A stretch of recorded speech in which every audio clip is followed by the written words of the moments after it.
Hey everybody, it is the Anti-Hero. I am John Anthony Chihak Soltero, and as you can see, I am here to talk to you about Marvel's The Truth, Red, White, and Black. Written by Robert Morales and drawn and colored by Kyle Baker. The Truth is a retelling of sorts of the history, the origin, and also the legacy of Captain America.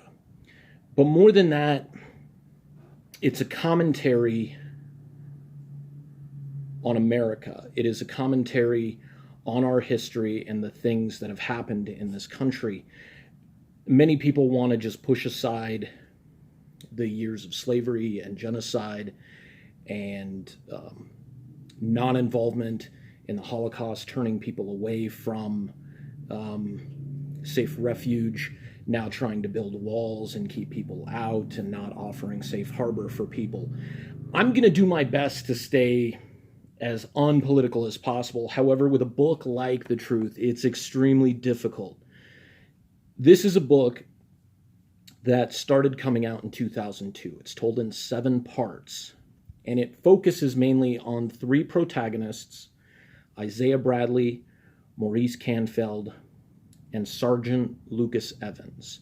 Now, Evans was the only one who was already in the military at the time that this story starts. The basis of the story by Morales and Baker is that Captain America, Steve Rogers, as we know, is not the original Captain America. He's not America's first super soldier. Now, for any of you who are history buffs or even just want to look up things about historic significance, especially about the treatment of African Americans in military and medical proceedings, can look no further than the Tuskegee experiments. And that's precisely where this story gets its machinations from. A number of African American males were subjected to gonorrhea, or syphilis. It was syphilis. And they were observed. They were not treated. They were not given penicillin to stop the infection from spreading. And they were observed as syphilis just destroyed their bodies, destroyed their minds. And it speaks to reason that before you would inject, in 1942, before you would inject a blonde-haired, blue-eyed Caucasian with a super soldier serum, even though that individual was 98 pounds, asthmatic, unfit for military service, you'd probably test it out on somebody first. And because it's impossible to be impartial and because it's impossible to be non-objective when reading this story, the people that the government and the military chose were a platoon of African American soldiers. Throughout the book, you see these different men, the 3 men, Bradley, Canfield, and Evans, from 3 very different walks of life. And you see them and only a couple of others survive the initial treatment, the initial injection of the serum. They're given, I guess, what we would call off the books black ops missions, where they were dropped into Germany and just made to wreak havoc to see what they could do. But as we've seen with the initial Captain America, the First Avenger movie, the super soldier serum isn't something that just gives you muscles and gives you strength and gives you speed and endurance. It enhances who you are inside. And how it did with Red Skull is it took all the hate and bitterness that he had and made him that externally, which is why he looks the way he does. Whereas Steve Rogers was this benevolent guy who wouldn't give up and even said, I don't want to kill anyone. I don't like bullies. I don't care where they're from. The Truth is a story that is as relevant in 2002 as it is today because of the things that are going on in the world. We are still active military presence in many different countries. We still have people in the military who are looked down upon more than others, people who are being banned from military service because they're transgendered or have just barely been given the right to serve or to go into combat because they're homosexual or female. In my lifetime, I've seen a lot of different things. Now, I didn't serve, and I'm not a big fan of war.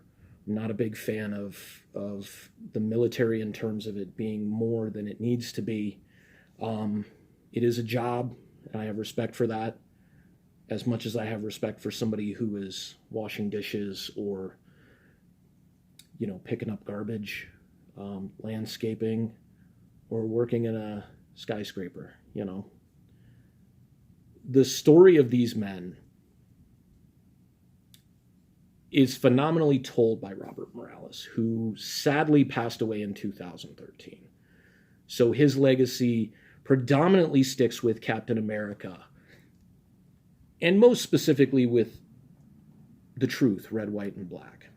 Now, Kyle Baker has had a pretty long legacy of comics. He's in his mid-50s now. He has won the Eisner Award 8 times. He's won the Harvey Award 7 times for multiple things. Notably speaking, he did not win an Eisner for The Truth, Red, White, and Black.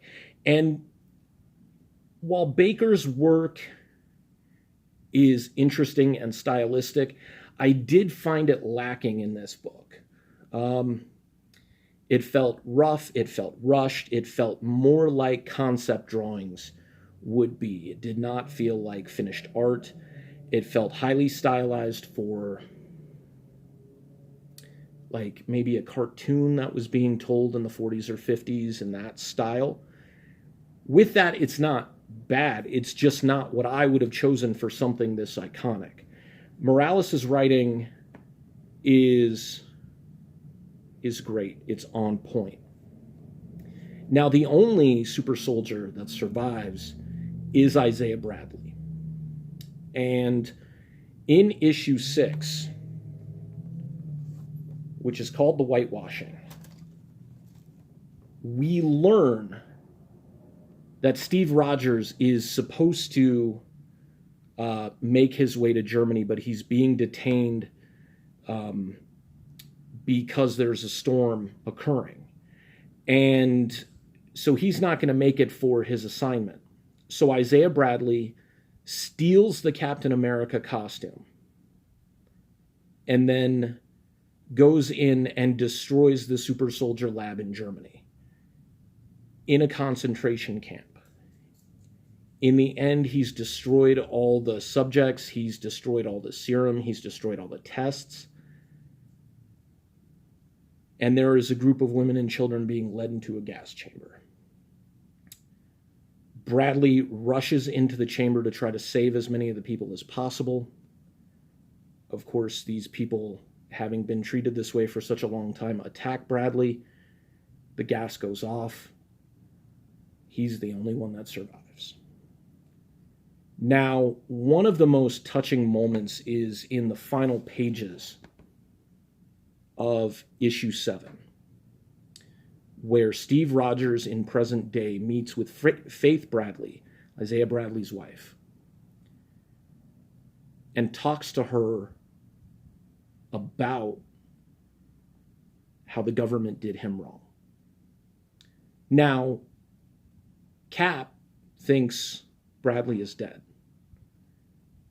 and Faith gives him the realization that he is very much alive, but that the super soldier serum has deteriorated him to the point where he has a mind of a child. She asks Captain Rogers if he would like to meet Isaiah Bradley. Of course, Cap says yes. While walking down the hallway to Bradley's room, there is a myriad of photographs of famous historical individuals posing with Bradley. Muhammad Ali, Dr. Martin Luther King Jr., Malcolm X, Bob Marley. And in every single picture, Bradley is smiling. Big, toothy grin. Because even though the super soldier serum did this to him, he is still eternally grateful. And he has that same mindset that he's a good person. And Cap brought with him a paper bag. And with it, in meeting Isaiah Bradley, he says, there's something here that I have for you that belongs to you. And he pulls out of the bag the battle-damaged Captain America tunic that Bradley wore on his mission. And the final image is Captain America posing with Captain America. And it's one of the most touching final moments in any comic book that I've ever seen in my entire life. I highly recommend checking out The Truth, Red, White, and Black.